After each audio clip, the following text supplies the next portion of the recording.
All right, we are a couple minutes past, so I'm going to go ahead and get us started. For those of you who have just signed on, I'm Elizabeth Laird. I am the Director of Equity and Civic Technology at the Center for Democracy and Technology. I want to thank you for joining today's webinar. We are approaching the 1-year mark of the shutdown and have all probably been on countless webinars and video conferences, and so I know at least I have become more selective about joining them, and so I appreciate you hopping on to ours. So today I'm excited to facilitate the conversation. I'm going to do a very brief introduction and then get out of the way so that we can hear from our esteemed panelists.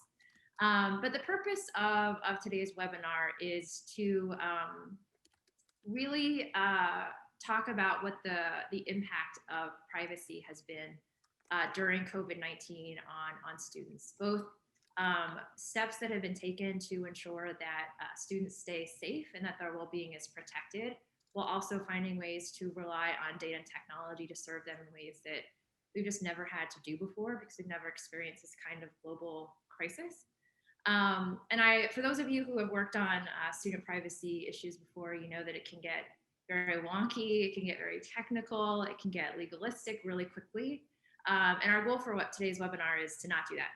It is to humanize issues of student privacy and data and technology and understand what the real life impact is on students. And privacy is not just a legal issue or one of security, but it's about how do you keep students safe and ensure their well-being. And that is foundational to the kinds of educational and lifetime achievements we want to see them make.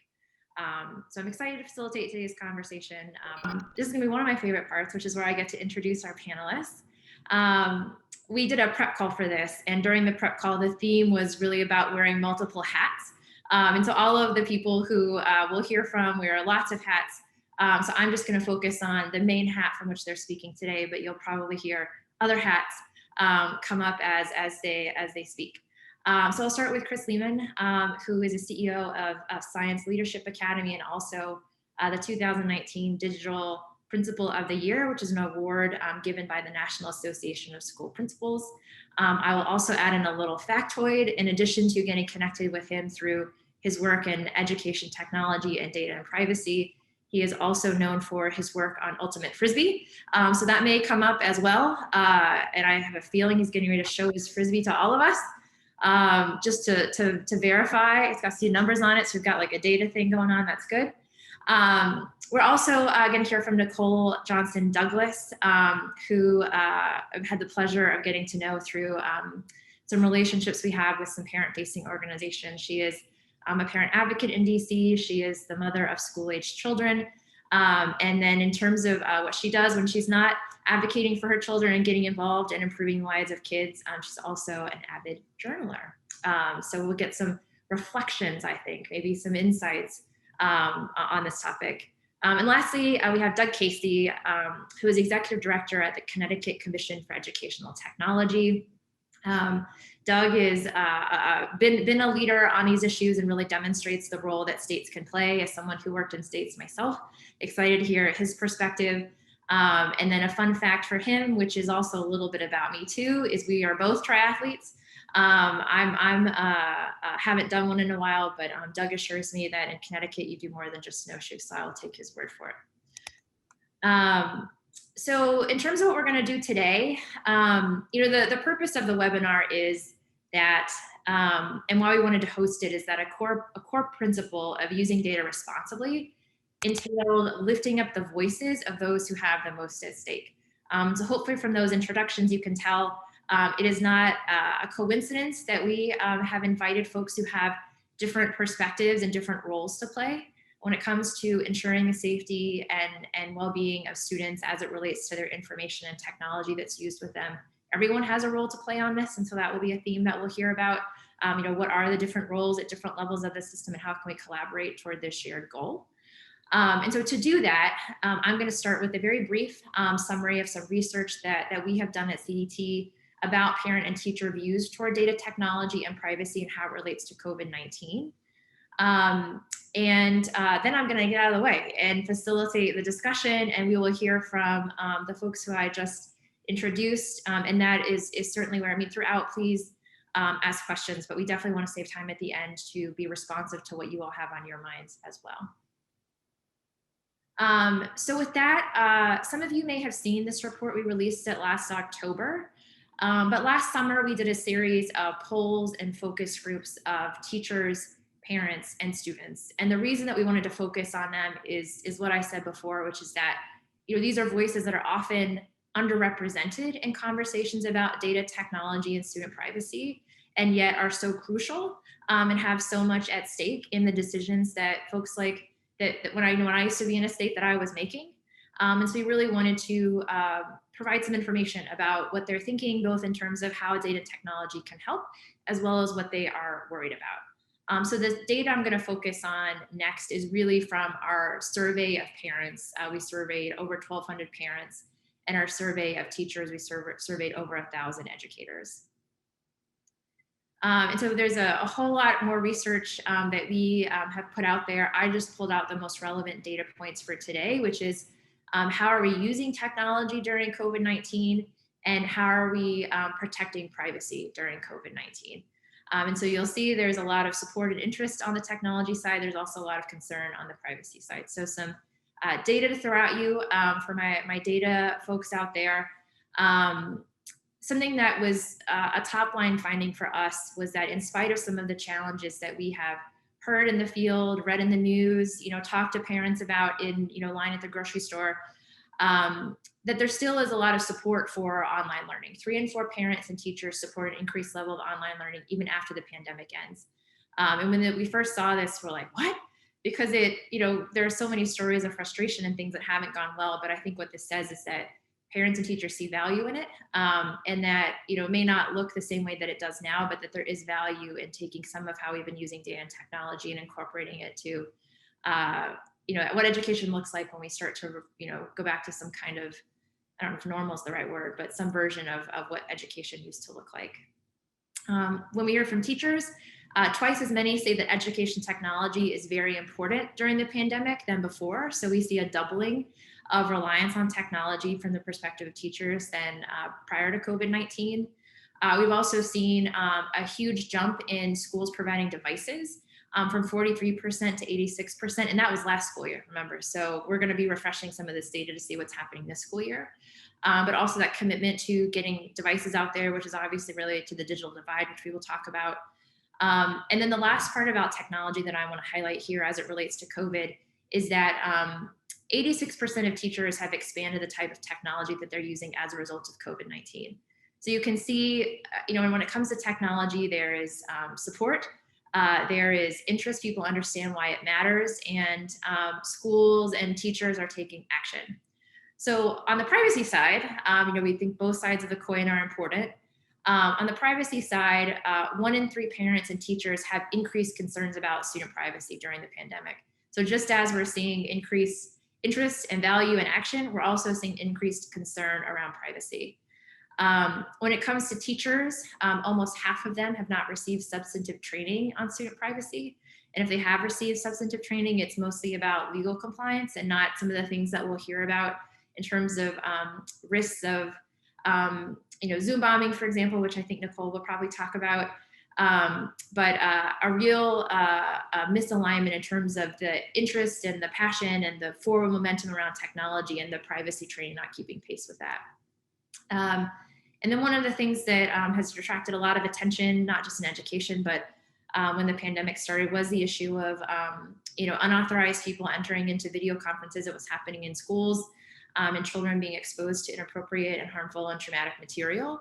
And so we wanted to know, well, how many teachers have actually been trained on this? And we found that only 19% of teachers have received privacy training on video conferencing, despite 65% of them saying that they use it. So you can see the real gap here between technology that's in use and what we're doing to prepare teachers to use it securely and protect students in the process. And then the last data point that I'll feature is that 1 in 5 teachers have said that they are using new technology that has not been approved by the school or the district. On the one hand, if you ask some privacy advocates or folks in our circle, that's a lot lower than they might anticipate. On the other hand, 1 in 5 is still quite a few. And so you can see, the risk of teachers using more technology, the demands to use it are there, and yet the capacity around privacy isn't always keeping pace. So I think the takeaway here and what the top line finding of our report was, the use of technology and data to serve students and families is not going away. We see value in it, but there really is a lot more work to do on the privacy side to ensure that we're getting all of the benefits of data and technology and not sacrificing privacy in the process. So this is my last slide before I will stop sharing slides and we will start to have a discussion, but I wanted to give a little bit of background about how we got connected with Chris and Nicole and Doug. And that is, to complement some of the research that we did, we also wanted to offer stories of places that are both using data and technology to serve students and families and are being really thoughtful about how to protect their privacy and ensure student safety and well-being in the process. And so for some of you who've worked on this issue for a while, there can be a tendency to sort of make you choose. And we wanted to show actually there are places that are able to navigate both of these things and that we can and have to do both. And so that is how we got connected with the good folks who I'm going to turn it over to in just a minute. Chris and Nicole and Doug, their stories are on our website. So I encourage you to take a look at them. There are also some other stories that hopefully you find helpful and interesting and can demonstrate how you can strike that right balance between the potential of data and technology while also managing the risks of it. So with that, I am going to stop sharing my slides and we are going to have a conversation. So I think that worked. Yeah, the slides are gone. Okay. All right. Well, this is my 30-second warning to my panelists to unmute themselves. Because I am going to start asking some questions. And so what I'm going to start with is just an opening question for everyone. There are folks on the call who have worked on these issues for a very long time. There are folks on the call who may not know what Ferpa is, although I suspect by the end of this call they will.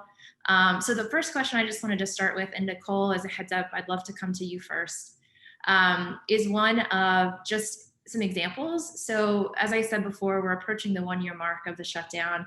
I think we've all had positive experiences. We've also had less than positive experiences. And so if each of you could provide one example of how you've seen technology and data play a positive role in helping students and a privacy risk that had the potential to harm them.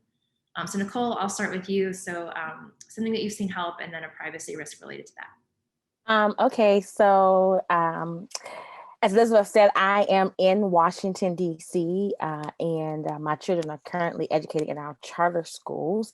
And one of the things that I've seen that has worked is, and I'll talk a little bit more about it as we go on, is our school systems, both our traditional public school system and our public charter schools, definitely moved to a place where they had to provide digital equipment to students. So thusly having to ensure that certain software was on the various laptops, and actually helped because we were definitely facing probably one of the largest digital divides in the country, depending on what part of the city that you lived in. And it was great to get the technology in the hands of our young people. But on the flip side, there was some negative things, especially dealing with privacy, that in the beginning, because we were so quick to make sure we got the technology devices out, we did not think through.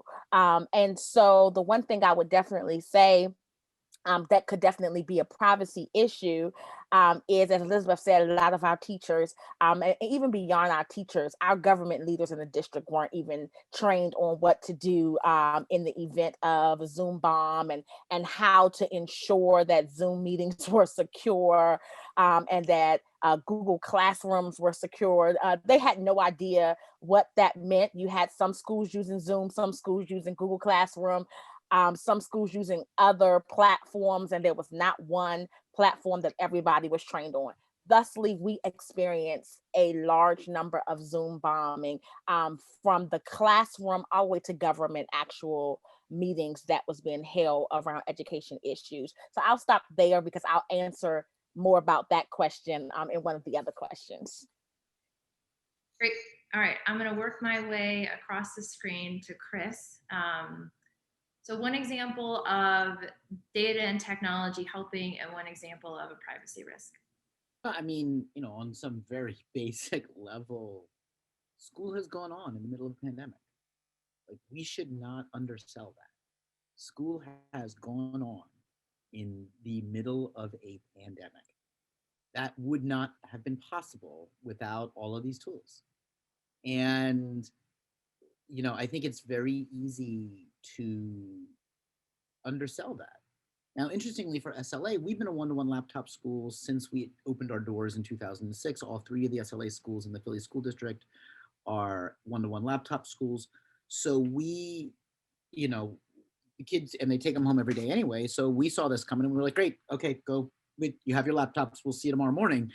But what was interesting is we actually were waiting for the district to give us permission to do some stuff because the rest of the district wasn't ramped up, obviously didn't have the devices. And so we had to tread water a little bit while, and kind of do stuff while the district was literally trying to stand up a one-to-one program for 130,000 kids at once. And I also want to say that, and when we talk about the good stuff that happened, is school districts like the School District of Philadelphia, which, public school districts can get beaten up a lot, and sometimes for some very good reasons in the sort of larger narrative of public education. But like, at the end of the day, like, every major public school entity and the charter schools and everybody's, like, the nation stood up a one-to-one virtual schooling program on the fly. Like, the will to do that and the ability to do that for all of the challenges and frustrations and pain points that we have seen, had this panel been together a year and a half ago and we asked the question to all of us, how long would it take the public education system in America to stand up one-to-one for every kid? None of us would have said 2 months. Right? None of us. That we would, and had one of us, everybody else on the panel would have choked. That's madness. It'll never happen. Are you crazy? And yet it did. So I think we've got to, that's important. And we've done so remarkably well, despite all the challenges. Now, what are some of the pain points? I mean, how much time you got, right? 1 minute. Yeah, exactly. Right. Like, every pain point. And I think that, one of the biggest challenges we've seen is, like, what is the pedagogy of online schooling that works best? And so SLA is an inquiry-driven project-based school with a focus on the ethic of care. And the first thing that we did in March when we saw this starting to happen is we said, all right, what is the essentialist model of SLA? What is it going to look like to pare us down so that way we hold on to our most important core values, the things we believe the most, and how do we double down on all of those and figure out how to do those online?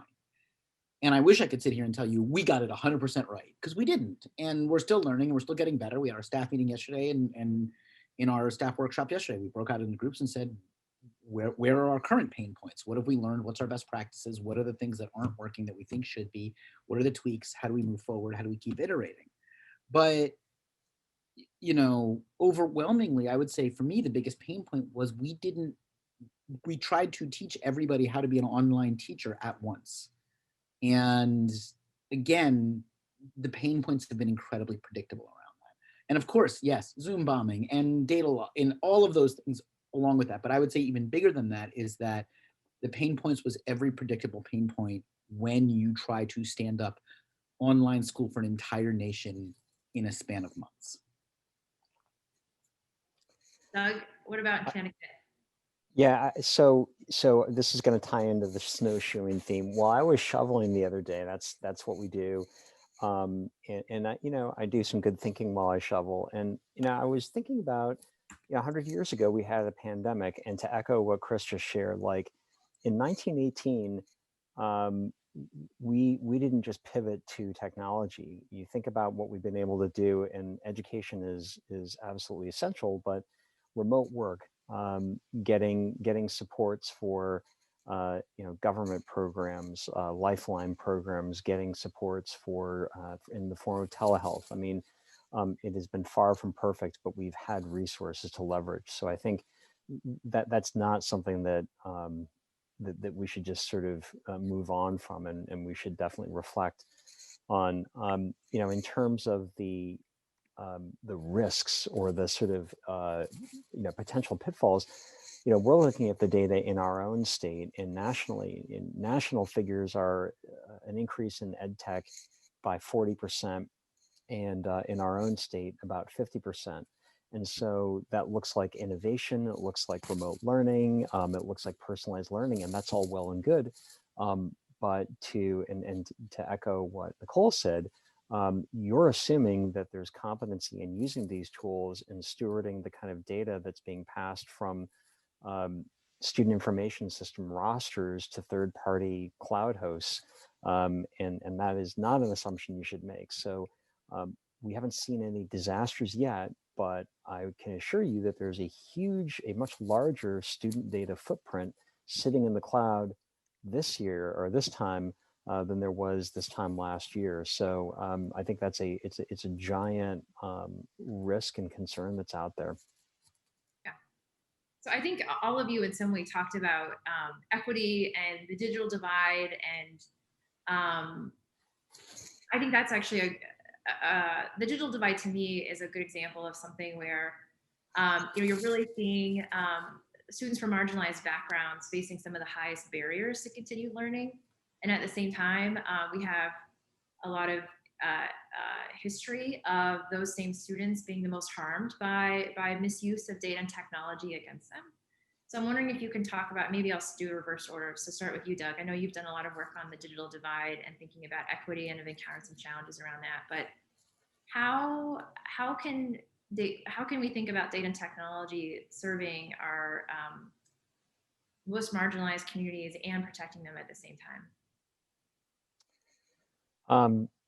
Well, so as context, as a state, our governor put $43 million behind closing the digital divide. So, a long process that I will not bore you with the details with, but we worked in partnership with our districts to assess the need and asked our districts, how many computers do you need to fill that void? And so we've ordered those computers, delivered them to the districts, and they're in kids' hands and have been for months. We've also been working with local cable carriers and cellular hotspot providers to make sure every student who needs a connection gets one. So I think that that sort of first step in addressing the essential conditions is absolutely critical. You can't do any online learning if you're not online. But I think there's a real risk in stopping there, or thinking that just because you offered these connections or even connected households, that this sort of job done. The sort of equity component of this, I think, is looking at, Chris, you mentioned you guys have been one-to-one for years, and that's great. Plopping a device into a student's hands that's never had one into a home where you don't have adults who are digitally literate, they may have what looks like the same resources, but in the reality, they're not as equipped to use those resources as a student in a family that's had technology in their home for years and broadband in their home for years. So I think, what we're finding in our own state, and I'm sure it's consistent across other states and regions, is simply providing the closing the digital divide, it's been called, which a lot of people just equate with devices and connectivity, is really just a start. Effectively using technology and being good stewards of privacy really requires time, training, support, and I think that it's a huge opportunity to go beyond just those essential conditions and really get all students to a level playing field where they can effectively use the technology and they've got great supports at home and at school. I cheating a little bit because I was on calls and know your story, but can you talk a little bit too about some of the privacy pushback, but like hesitancy to get devices or sign up for them because of privacy reasons? Sure. Yeah. And real briefly, I can put it into the chat if people are interested in a deeper dive, but I don't want to take away time from my other presenters here. But in a nutshell, what we discovered when we saw that adoption rates weren't instantaneously 100%, we conducted a survey and got feedback from districts. And it won't probably surprise a lot of you who are attending, but there is pushback from families. We have families who don't want the cable companies in their homes. Imagine that. They're not keen on sharing information with third parties, companies that require some level of information to sign up for a free account, even if the state is paying for it. They're afraid of surveillance. They're afraid of, if I sign up now for free, am I going to get socked with a bill later on? And also, some really sort of sensitive issues, like we have undocumented families. We have families who, English isn't their native language, and that is the native language of cable companies. So we have a lot of issues that span, their cultural issues, their trust issues, their privacy issues, that these are the kinds of things that a purchase order isn't going to solve. They really require partnerships at the local level, a lot of hand-holding, and in a word, relationships to get these families online and equipped. Chris or Nicole, anything that you would add on to the question of how we can use data and technology to serve, all of our students and families, and what are some specific privacy risks that we should be thinking about?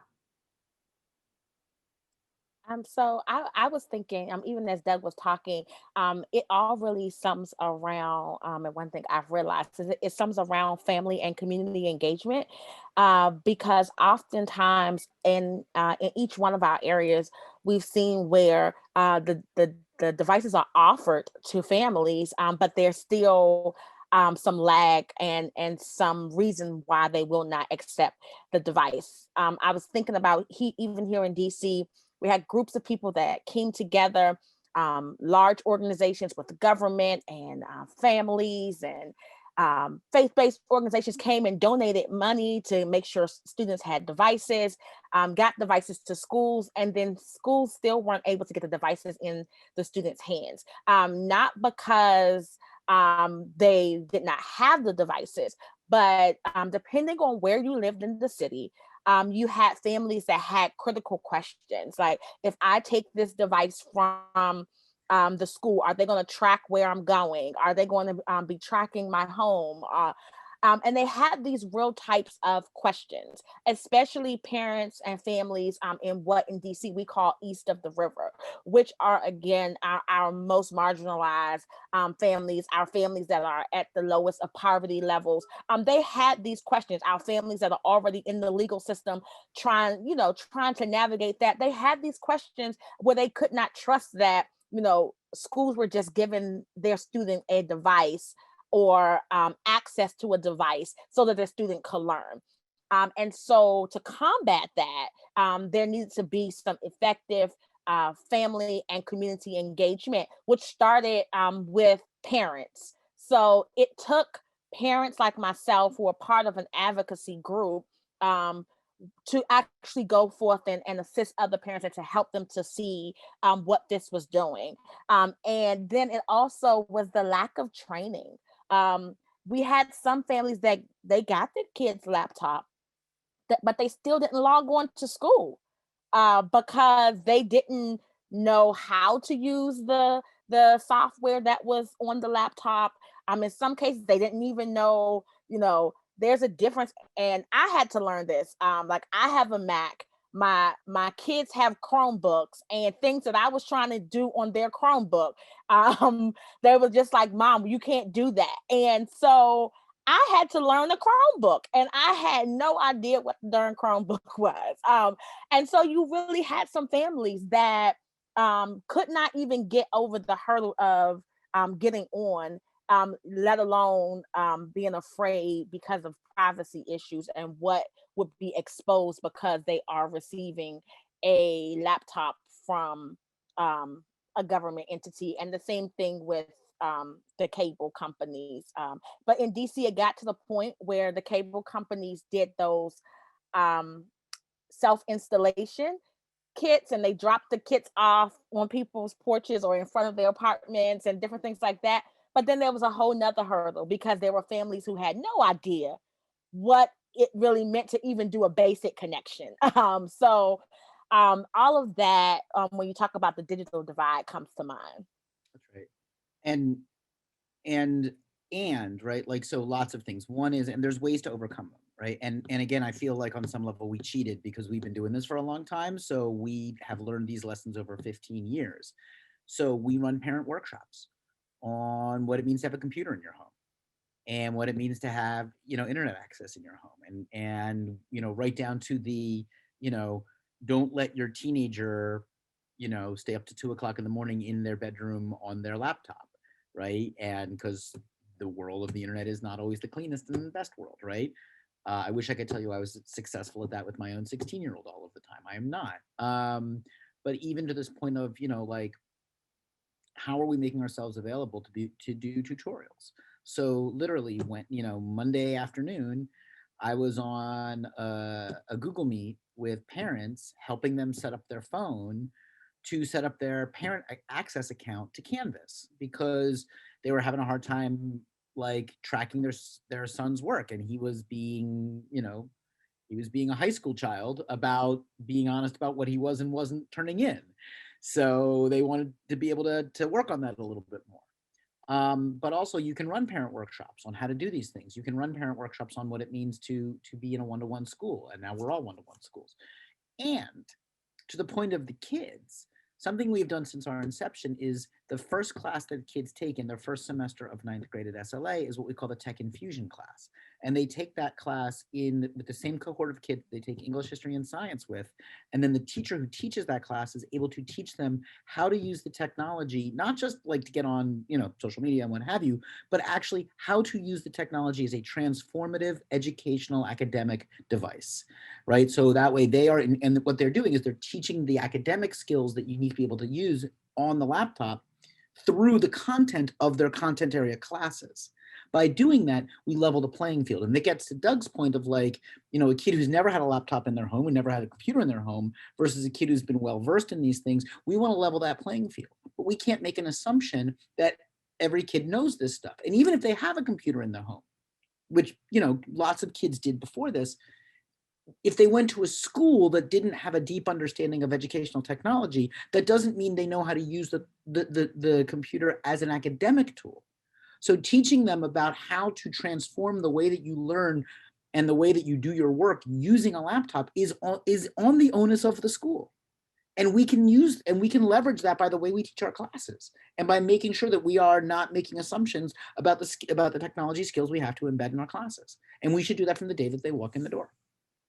By the way, that also turns kids into experts, such that every teacher then doesn't have to reteach, like, oh, like, you've never used a Google Doc before. Oh, you've never used this before. By making it curricular, where there's a class where they are learning these skills, and that you're collaborating as a faculty around what are the core set of skills that we think every kid has to know to be effective to be, able to do the work from a technological standpoint. And then how do we embed that in the 9th grade? We actually then raise the bar and make it easier for the teachers of all the other grades to teach, because you're just giving the refresher because that skill has been taught by someone who's really good at it.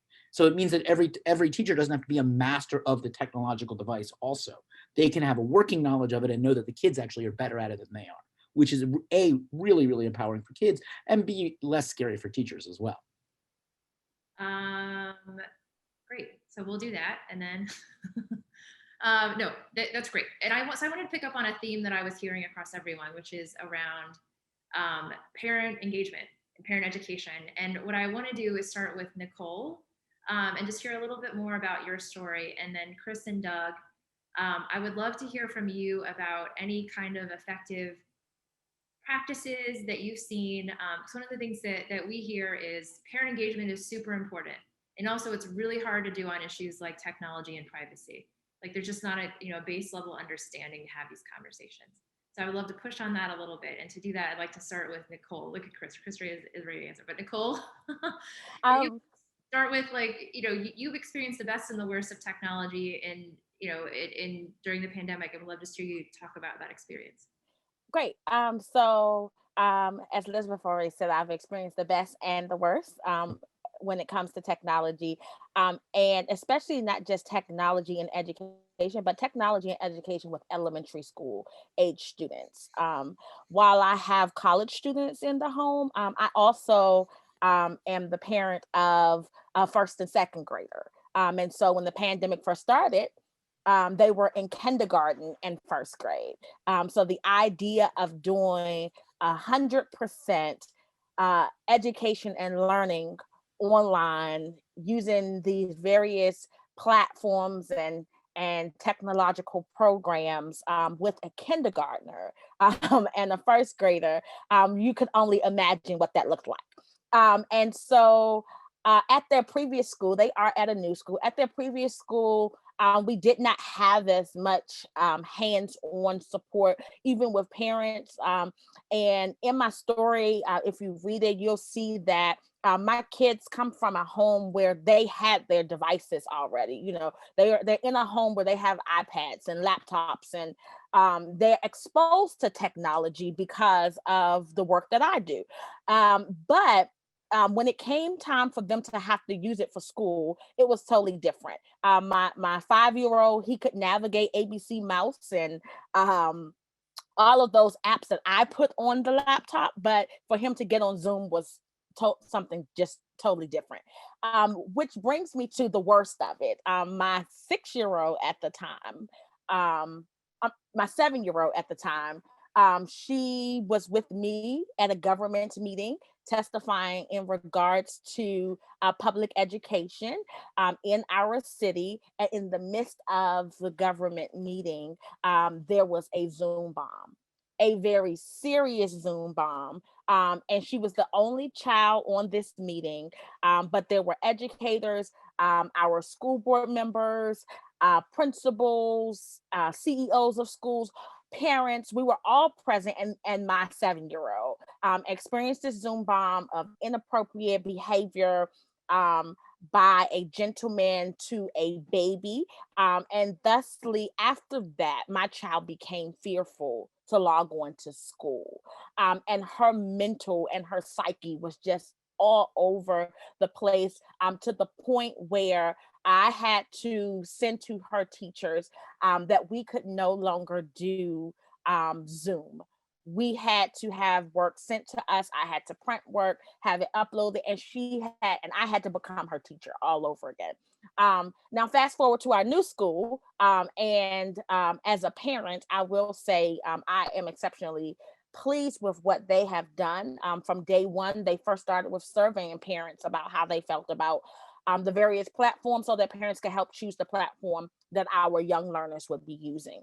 2, they provided training to every parent, regardless of your level of expertise. You had to attend the training on the platforms and the software that they were going to be using. And in this training, they talked about everything from privacy to access. And after that, I'm that parent that I'm going to test the waters to see if you're just trying to sell me some wolf tickets.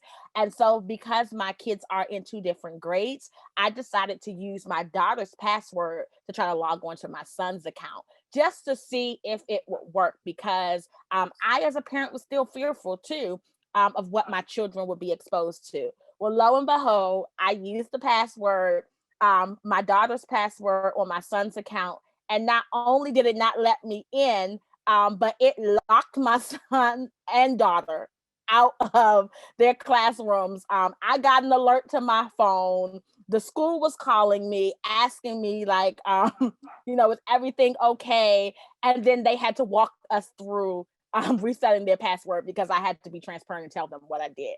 But that just goes to show you, when there's effective family engagement, that this can work. And I'm one of those parents that in the beginning, I was just like, this is not going to work. There is no way possible that this is going to work for younger learners. Not to mention, my first grader has an IEP. So this is definitely not going to work.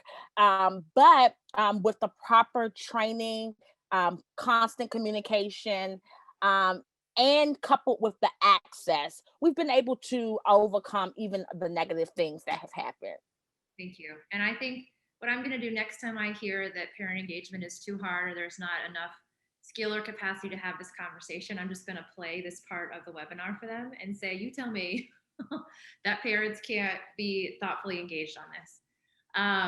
But Chris and Doug, I mean, anything to add about how to engage families well, not just in general, but specifically on this topic? I think Chris has probably got a lot better examples than I do, but let me throw some context, which tee you up, Chris. Let's not forget, I mean, and Nicole, you gave a great example. The benefit that we have in talking about privacy and technology is that you have millions, tens of millions of parents who just spent a year with it on their dining room tables and right in front of them. So I think speaking about privacy and sort of a data footprint and education technology has, I think, to some audiences in the past sort of sounded like the teacher from Peanuts. It's just a wah, wah, wah, wah, wah. Now, I think people are getting it and they are feeling it. It's impacted their ability to go to work or be productive at work. They become, as you said, Nicole, sort of, you become a de facto homeschool teacher. So I think the opportunity and the context for talking about these issues is much wider open than it's ever been before. But Chris, you're a school leader and a system leader. I'm sure you get great insights about how to engage with parents. Yeah, I think that's right. I mean, I don't have a whole lot to add to what Nicole said, except that like what I was gonna say is like I'm sick of it. It's too hard. It's not. And we also don't have to make it super like we don't have to get into the weeds, right? Like you can get into the weeds on this stuff really quickly, but instead that question of like, here's how, like we talk about what's in the walled garden, what's not in the walled garden, right? Because we have high school kids and we want them to publish to the world. Like we actually want their voices out there. We want them publishing. Like we've been highlighting some of the work of kids all through Black History Month of some of our African-American scholars, and we want them out there. But we also want their parents to know what's going on and to have the sense of, yep, that's okay. I understand that, I want to empower my kid to be an active voice in the world, but I also want my student to have a deep understanding of what it means to be an active voice in the world. And that's on us to teach. Digital citizenship and your digital footprint and how we use that data is huge. I also think that we have an over-reliance. I mean, for me, pedagogically, I think we have an over-reliance on the kind of data that some of these big companies want, and we should use less of it. So like, I'm not giving anybody, like obviously like, you have to upload your Canvas roster to Canvas. Canvas does a really nice job on privacy though. So like, I feel pretty good about that. But like, we don't, I actually think that most big districts give away more student data to big tech before this ever happened than like what we as a school have ever thought about with what it means to be a one-to-one school. So I've got my issues on data privacy have actually less to do with the moment we're living in and more to do with like what goes on with the testing companies, what goes on with that data and how is that getting used. As a project-based school, that's never been my focus. So like that, but like, again, I want to go back to like, we can engage families, period, full stop. And we can say to them, this is what it means.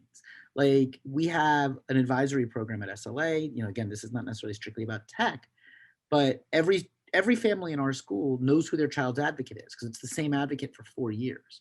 And we do our parent-teacher conferences with that advocate and the parent and the student. And this year we moved them online and we scheduled 500, appointments online. And we had 96% parent attendance at their, where parents figured out how to get online. We made sure they had the directions they needed. We made sure that families that needed help had help. We made sure that where we needed translators, we had translators. We did the work. And you can do it. And every single one of these families, and in some cases, was it the kid taking their school laptop down, to the dining room table and making sure their parents got online with them? Yes, of course it was. But that's okay too. There's nothing wrong with that because we have our parent conferences with the kids even during normal time when it's face-to-face. So the notion that parents aren't interested, the notion that the parents can't handle it, the notion that schools don't have the capacity is just simply not true. And our home and school association is actually one of the things that we're going to continue through the pandemic, like post-pandemic, is we've realized that for a lot of families, it's a whole lot easier to come to a Zoom meeting in the evening than it is to get to school. So we're going to keep making sure that our meetings that happen even post-pandemic will be both on and offline simultaneously. And we've actually done a bunch of community events where we've had yoga, or we did like how to do, like we did a silly thing for our families that one of our parents is a florist. So she did a whole thing on how to make a Valentine's Day bouquet for your partner and hosted it on Zoom. So that way parents had a reason to use the technology for themselves as well. And all of those things, if you can teach a little bit about what you're doing, if you can have the meta discussion of like, oh, look at this technology you're using while we're doing this really fun thing for you to build community, all of those things help you when you need to have the serious conversation. Yeah. I think all of that is great. And so thank you for all of those inspiring responses and sort of dispelling this idea that engagement on these issues are too hard. It's super important. We have gotten a couple questions coming through the Q&A, so I want to be sure to get to those. And for those of you who have not submitted them, now is your chance. So there are a couple of questions that are about, I think more about legal compliance. So Doug and maybe Chris as our folks inside the system, you may want to, or Doug, I think you started to respond to this, but don't fight over the legal compliance questions. But one question is about, which we hear about a lot, and you actually did touch on it, Chris, which is sharing data with third parties. And the question in particular is about more health information, so like mental health information, general wellness. What kind of practices and policies can you put in place to prevent the sharing of that information? And I would add, any secondary use of that information beyond the, initial purpose for which it was collected. And then the other question, which I would also throw open to anyone who wants to weigh in, but maybe we'll look at you, Doug, is just about the legal landscape here. And we did get a question about FERPA, the Family Educational Rights and Privacy Act, which is the main federal student privacy bill that governs student data. And when I would do training on privacy, I would ask, who knows when FERPA was enacted? And people say, oh, I think it's really old. I think it's from like 2000. And I'm like, no, try again. It's from 1974. So the question is about do we need to improve enforcement of student privacy law? So Doug, maybe I'll let you riff on those two topics. So I'll be quick because Elizabeth, I think you probably have a lot more subject matter expertise on this than I do. But I mean, just to reiterate what I put in the chat, FERPA does govern student data. And HIPAA really almost never applies in the K-12 realm. So if there are specific questions about, like concerns about sharing of data, sensitive data, first of all, your district should be looking at agreements with those third-party vendors and identifying where the data lives, who it's shared with, et cetera.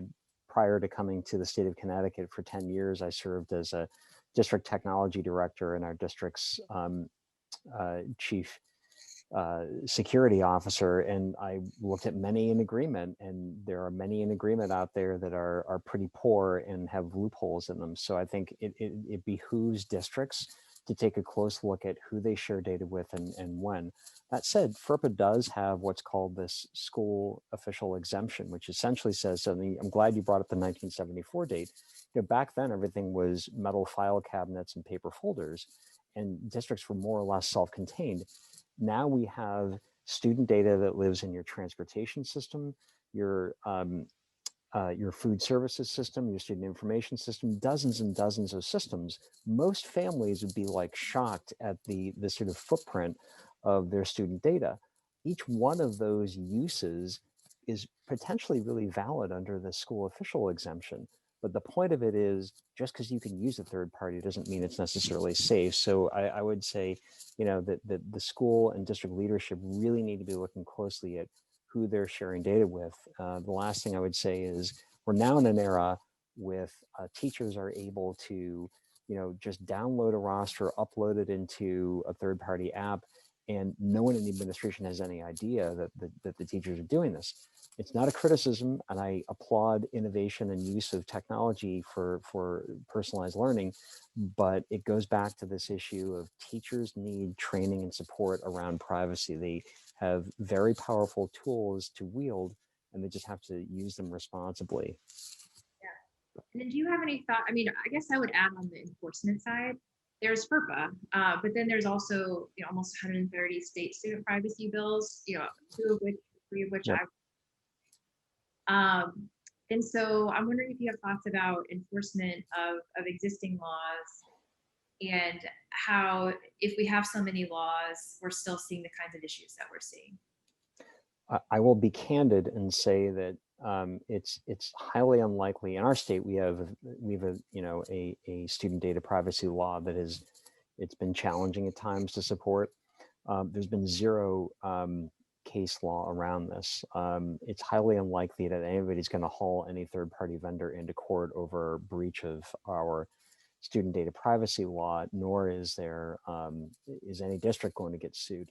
What I would say is a very powerful tool is the court of public opinion, which is if you're in a community where you feel that your school or district isn't being good stewards of your student data, engage with them in a reasonable basis. If you're not making headway, you can start to just sort of funnel it up. But active, informed parents are extremely powerful in terms of affecting change.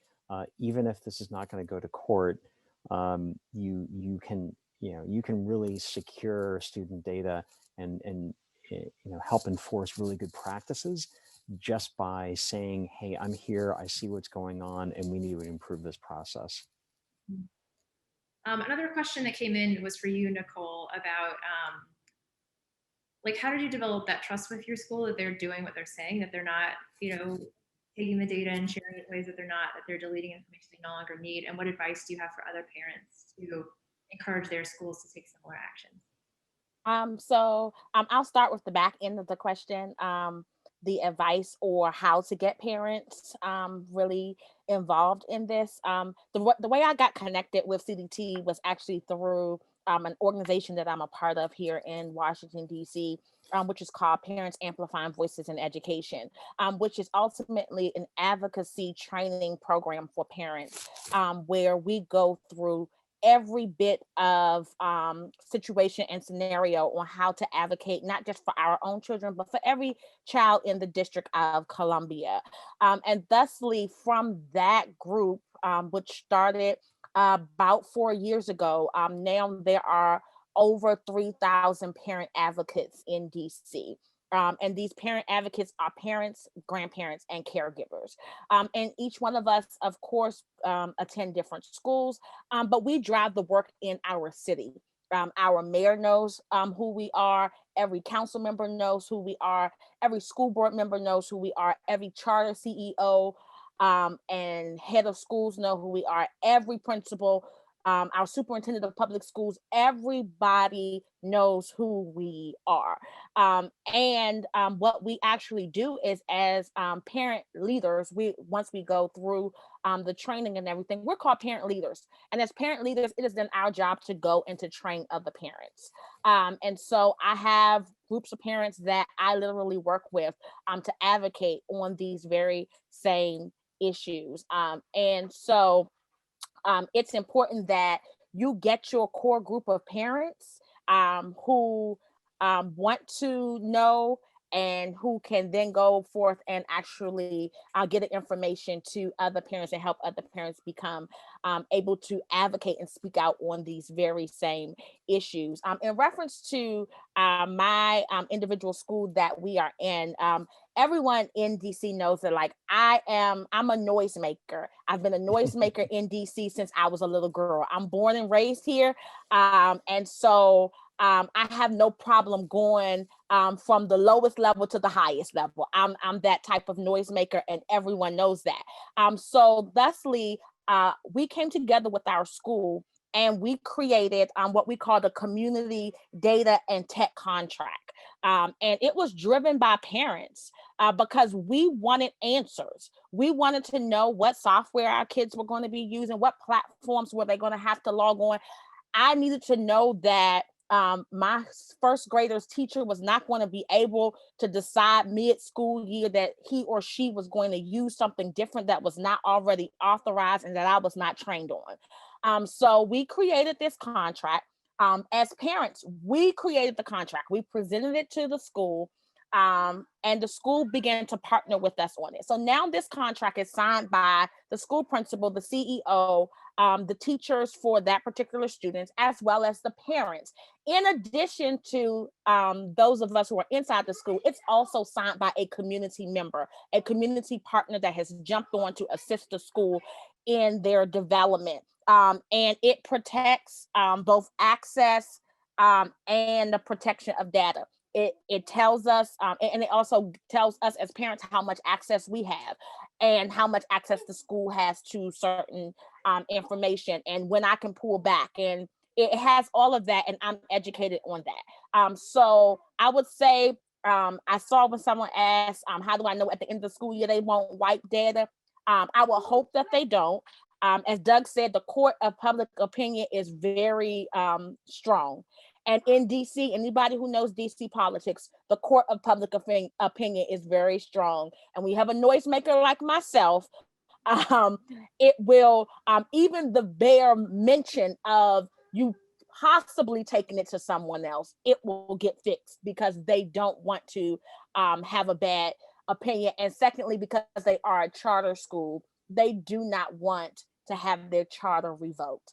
And so you kind of use the court of opinion and leverage while supporting your families to become advocates. And so I would say to every parent, even if they close the door and say that you're not invited, you create your seat at the table, and you ensure that you know everything that you need to know to ensure that your child is safe and that their information is private, especially as they are constantly on these various platforms.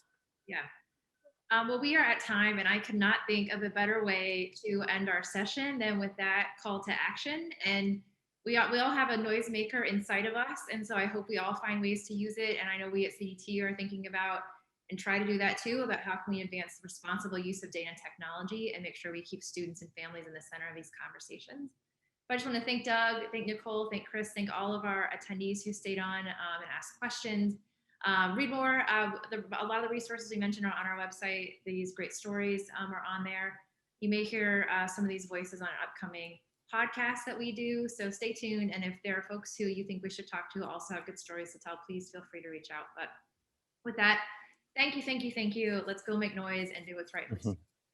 Thank you.